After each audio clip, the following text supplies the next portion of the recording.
Please. No. Councillor Don't Sophie, are touch you me. going to walk away? This is a civil matter, it's You not a will criminal remember matter. you on election day.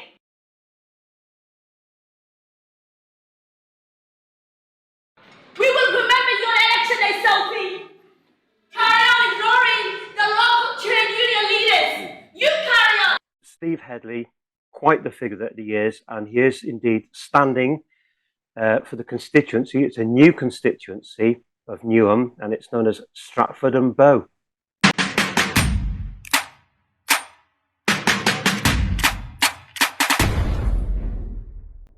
People have got their daily lives to go about. They've got their children to look after, they've got children, they've got their friends, they've got their social lives, they've got their work. However, they cannot possibly individually represent themselves all day and every day. We're not interested in intimidation, that ain't going to work either. Crossing the picket line again, General Secretary, call the police. Senior staff actually crossed the picket line of their own members. Steve absolutely and fundamentally refused to do so. He would not cross a picket line.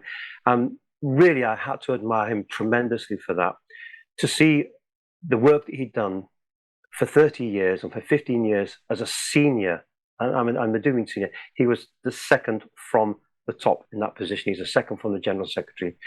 I mean, he got to that position and he still said to Mr. Lynch, absolutely, I'm not crossing a picket line. Now, this impacted upon Steve tremendously, and I would urge people who are considering, well, you know, what would I or wouldn't I vote for him? You've got to understand this is a man of principle.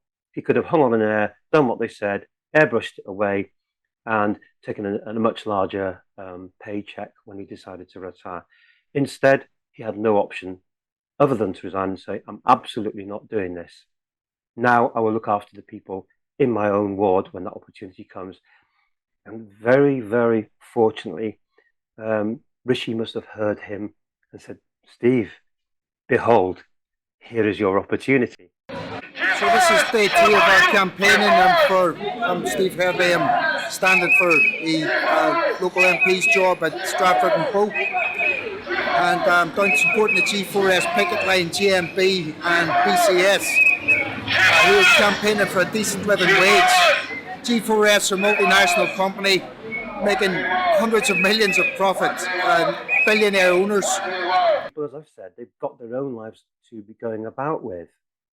And that's their business, that's their personal business, and they want to enjoy that. You can't enjoy that if you're worried about what your living wage isn't going to be at the end of the week. Have you got a job at the end of the week? These are great concerns for people that are 0-hour contract agency workers. Millions getting paid out in shares, and these workers are only on 11.44 an hour, so they've got a very difficult job. Sometimes it gets violent down here, threats of violence all the time, and these people deserve a living wage, and G4S can well pay it. So if I get elected as the MP, I'll be doing this all the time. I'll be supporting workers in this community and fighting for the people of this community. Steve has, for I do not know how many years, turned up at almost every single pro-Palestinian march I can imagine. He's very supportive of our native Jewish fraternity that we have here. He's considered our Hindu and our Sikh fraternity. He's looked after the interests of so many people, but he didn't go out there to broadcast it. He simply went out there with his expression, solidarity. Good morning, my name is Steve Hedley, and I was a supply teacher at this school. You can see I'm wearing a little badge here in the shape of Ireland and the colours of Palestine. Funnily enough, I'm just back from the 52nd anniversary of the massacre by British soldiers of 14 people, civilians, in my hometown of Derry.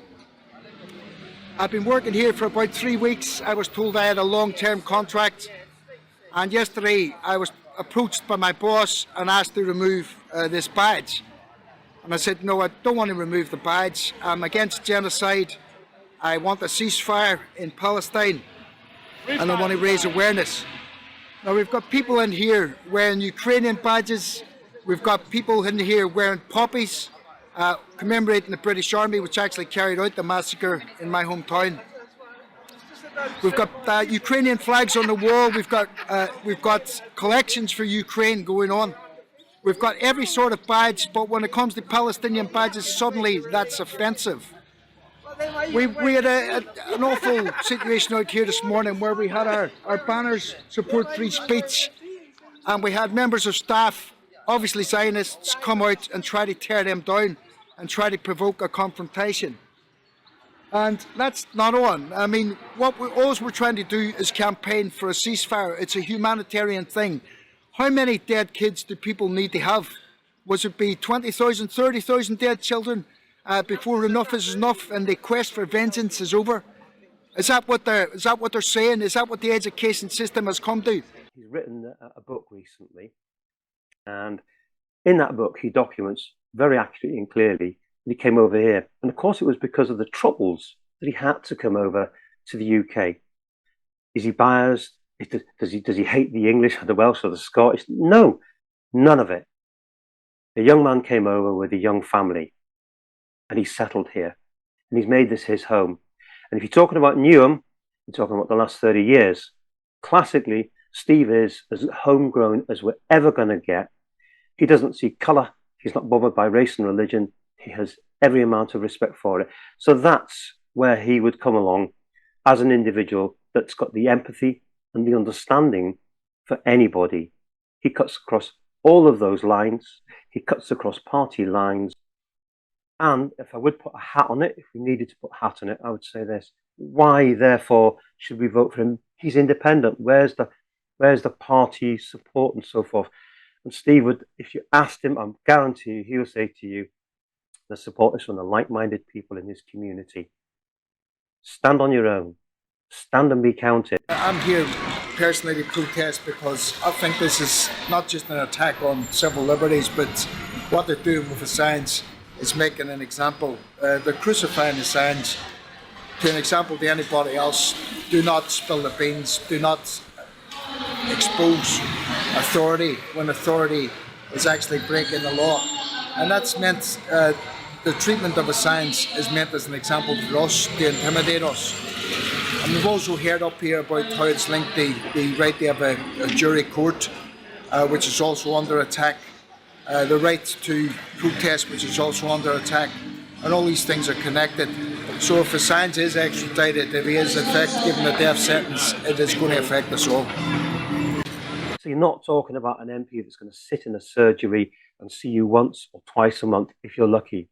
Steve is action man, and I believe that's what people really want. Action on their behalf. That man, I believe, will fight their corner.